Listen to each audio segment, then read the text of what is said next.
sampah kita itu belum maksimal. Itu yang saya mau katakan bahwa pemerintah sudah menyiapkan infrastrukturnya. Walaupun infrastruktur itu belum maksimal. Tetapi yang menjadi keprihatinan saya adalah bahwa pemerintah di tingkat kelurahan atau kecamatan juga menjadikan ini semacam objek. Sampah ini, objek untuk mengkapitalisasi ya penghasilan dari sektor ini untuk kepentingan pribadi-pribadi. Ini saya kira salah, sehingga akhirnya apa? Terjadi penumpukan, terjadi persoalan. Ini yang harus kita rubah mindsetnya, ini yang harus kita rubah sistemnya. Sebenarnya pemerintah kan regulator, dia membuat satu regulasi. Regulasinya misalnya yang saya tawarkan misalnya, bahwa insentif untuk pengolahan sampah ini jangan lagi di TPA semua.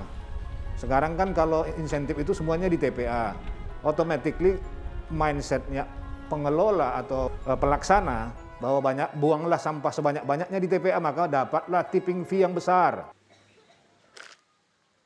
Jangan kita berpikir semua sampah ini harus di TPA gitu loh. Yang organik-organik itu kita nggak nyangka ya, saya baca data bahwa kita nomor 2 pembuang sisa makanan terbesar di dunia.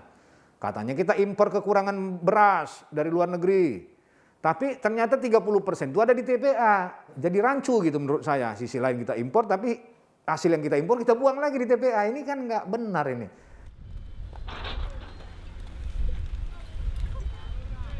Jadi Montress ini di awal tahun pertama dia hadir, tidak terfokus kepada bagaimana mendapatkan ekosistem bisnisnya gitu. Di awal-awal kami lebih banyak setahun sampai 1,5 tahun lah saya katakan mengedukasi sebenarnya. Ada tahapan-tahapan dalam pada sosialisasi ini. Mulai pertama bagaimana menarik hati mereka, apa itu? Keliling-keliling itu tiap hari pakai toa itu. Ada ajakan untuk berpartisipasi. Montress. Sekarang jangan buang sampah Anda. Ayo kumpulkan, masukkan ke ATM sampah kami, dapatkan uangnya. Mari kita bersihkan Jakarta.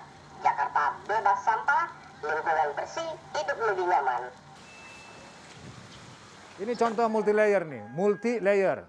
2 jenis dia. Jenis pertamanya ada aluminium foil. Karena dia bermacam-macam layer, maka ketika diprosesnya susah. Mau jadi apa? Yang ada yang memanfaatkannya dengan pemanasan segala macam, mengambil aluminiumnya dulu. Plastiknya jadi apa? Jadi sampah lagi. Kawan-kawan pelaku packaging harusnya mulai sekarang berpikir bahwa ada satu produk packaging mereka yang bisa menggantikan ini gitu. Sebenarnya harga-harga kemasan atau harga-harga daur ulang ini kan mahal sebenarnya di luar negeri. Persoalannya satu, pengolahannya tidak mengikuti standar ILO sistemnya. Misalnya bahwa orang yang dipekerjakan itu harus bergaji UMR, ya, tidak memperdagangkan anak, ya kan begitu-begitu aturan internasional nih. Tapi kalau kita lihat di Bantar Gebang kan ini semua terjadi nih, atau di TPA lain, sehingga ini tidak bisa mengangkat harga cacahan plastik kita di tingkat dunia. Kalau seandainya sistem Montress ini berlaku, hadir di tingkat masyarakat semuanya, maka yang pertama adalah kita membangun sistem bahwa sampah didapat dari masyarakat, tidak mempekerjakan anak di bawah umur dan segala peraturan yang ada itu kita ikutin. Industri kita pendaur maka akan dilabel nih, ya, sama internasional bahwa memenuhi semua kriteria itu, maka akan dikasihkan harga yang lebih baik lagi kan.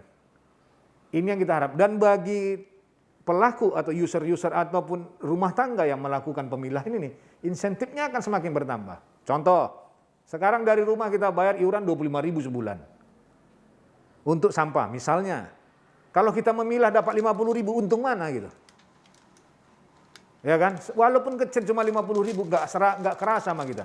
Saya kadang-kadang bingung lihat masyarakat ketika disuruh membayar 25.000 ke pengelola sampah agak keberatan. Tapi ketika dikasih 50.000 dengan cara memilah sampah, nggak mau gitu. Yang mana yang kita mau?